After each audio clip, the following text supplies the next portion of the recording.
Hello, everyone, and welcome back to Queen Elizabeth: A Day in Her Life. I was watching The Crown on DVD the other night, and it was brought out that Prince Philip was unsure of what he was going to do once his wife became queen, rather suddenly after the death of her father. So let us take a look at Prince Philip and see how he proceeded with his life after Queen Elizabeth became the queen. When Queen Elizabeth became queen, Prince Philip began to ask what he was supposed to do, and no one had an answer for him. For Philip, though, her ascension to the throne marked the end of his career as a naval officer and a plunge into uncertainty. So Prince Philip told his press secretary and friend in 1970 that his job first, second, and last was never to let her down. He never did. Queen Elizabeth said that he was her rock.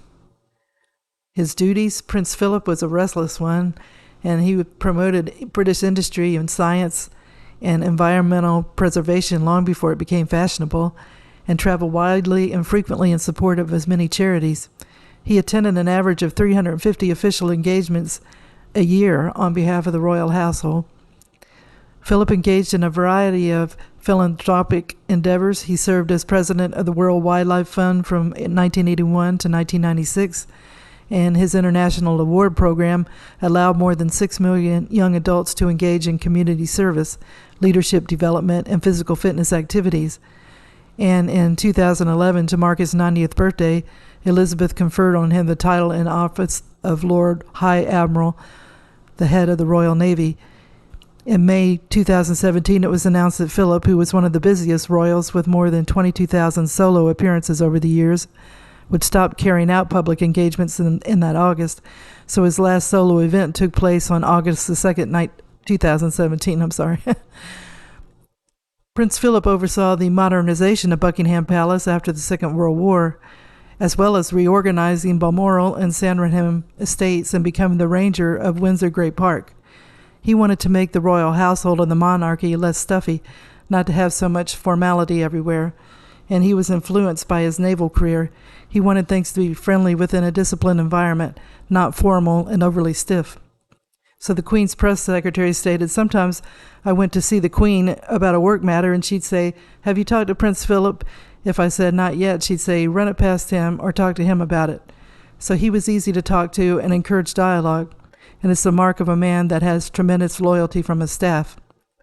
And when Philip entered the palace with the Queen, he was said to have been involved in the decision to televise the Queen's coronation in 1953, and he was the first member of the royal family to give a TV interview in 1961 when he promoted the benefits of technical skills and training. And he had a passion for technology.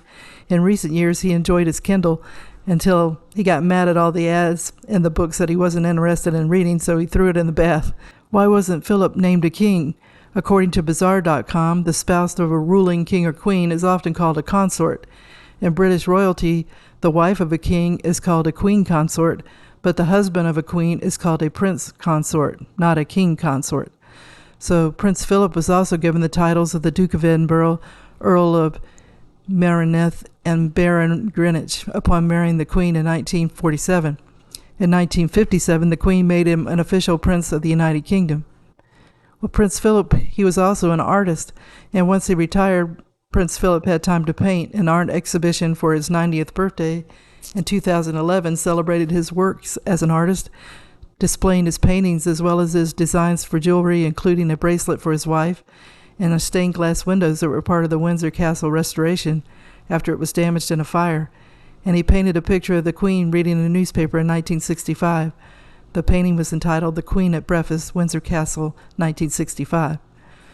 So Prince Philip, he created a new sport. So when he retired from polo when he was 50 years old, he wondered what he could do next. While living at Wood Farm, the retired Duke enjoyed carriage driving old-fashioned carriages pulled by horses. He thought, well, we've got horses and carriages, so I thought, why don't I have a go? So the Duke actually helped set up the international rules for the sport and also penned a book on the topic, Competition Carriage Driving, in 1994, but he wasn't always great at it. So Prince Philip said one antique carriage had to be rebuilt up every single year because it got smashed regularly.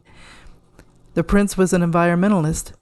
Prince Philip began traveling by electric car in the 1960s because he was concerned about pollution from exhaust fumes, and the environmentally minded Duke also used an LPG gas-powered vehicle to get around London as well.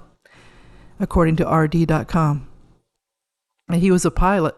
According to RD.com, Prince Philip became a Royal Air Force pilot in 1953, as well as a helicopter pilot in 1956.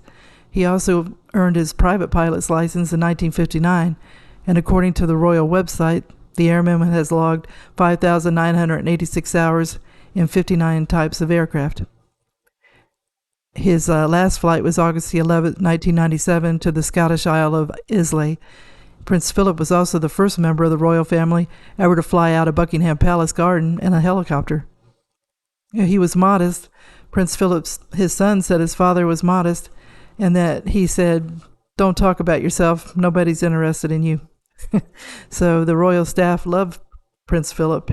He was a man of the people, and he was a bit naughty and good-natured. Prince Philip also helped Prince William on the day of Diana's funeral. RD.com said Philip helped William find the courage to walk in the funeral procession. At first, the Duke was protective of the boys and their participation in the walk, reportedly saying, with uncharacteristic emotion, "We are talking about two boys who have just lost their mother."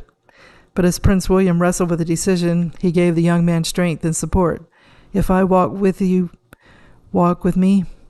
he asked the 15-year-old prince. Both William and his grandfather, along with Prince Harry, Prince Charles, and Diana's brother, Earl of Spencer, walked behind her coffin. "It was one of the hardest things I've ever done, that walk," Prince William said in the BBC documentary Diana 7 Days. So COVID was kind of a blessing for Queen Elizabeth and Prince Philip, because the Queen was able to spend a year locked down at Windsor and Balmoral with the love of her life, the prince. They loved to tease each other, and they had a love between them even after many years of marriage. So Prince Philip was used to having a career in the military, and his world was turned upside down when he suddenly had to leave it when his wife Elizabeth became queen. He then had to become the Queen's consort. Once he got used to the idea, he was the best consort the Queen could have had. He was always doing charitable work and making public appearances. He would advise the Queen, and she trusted in his suggestions. And when the press secretary would ask the Queen about a work matter, she would have said, "Did you talk to Prince Philip about it?"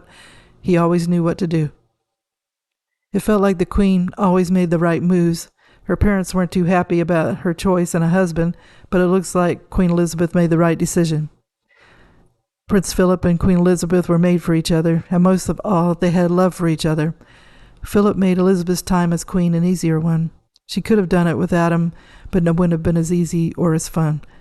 So I hope you enjoyed the video, and if you did, if you could give it a thumbs up, that would be great.